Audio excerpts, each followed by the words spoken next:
ሰላም ልጆች እንዴት ናችሁ? ዛሬ አንድ በጣም የሚያምር ታሪክ ይዤላችሁ መጥቻለሁ። አንድ ትልቅ ጫካ ውስጥ በጣም ግዙፍ የሆነ አንድ ዝሆን ይኖር ነበር። ይህ ዝሆን ግዙፍ ቢሆንም በጣም ኩሩ ነበር። እኔን የሚያህል ጉልበተኛ የለም እያለ በጫካ ውስጥ ሲጓዝ ዛፎችን ይሰባብር ነበረ። ትናንሽ እንስሳትንም ያሳድር ነበረ። አንድ ቀን ግን ዝሆኑ በጆሮ ውስጥ አንዲት ትንሽ ዝንብ ገባችበት።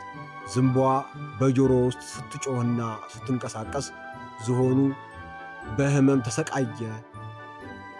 በግንድ ቢመታው በጭቃ ቢታሸው ዝንቧ ልትወጣለት አልቻለችም።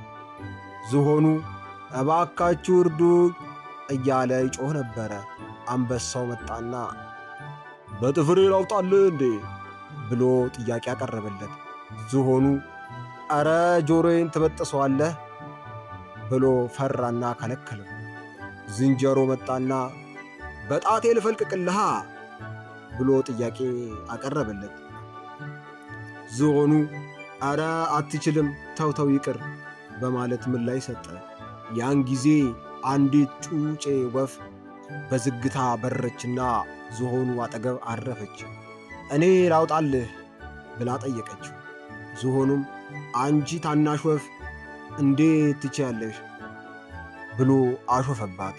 እሷ ግን ሳትቆጣ በትንሽ መንቃሯ ወደ ዝሆኑ ጆሮ ውስጥ ቀስ ብላ ገባችና ዝንቧን በብልሃት አውጥታ በረች። ዝሆኑ ሕመሙ ስለቀለለለት በጣም ተደሰተ።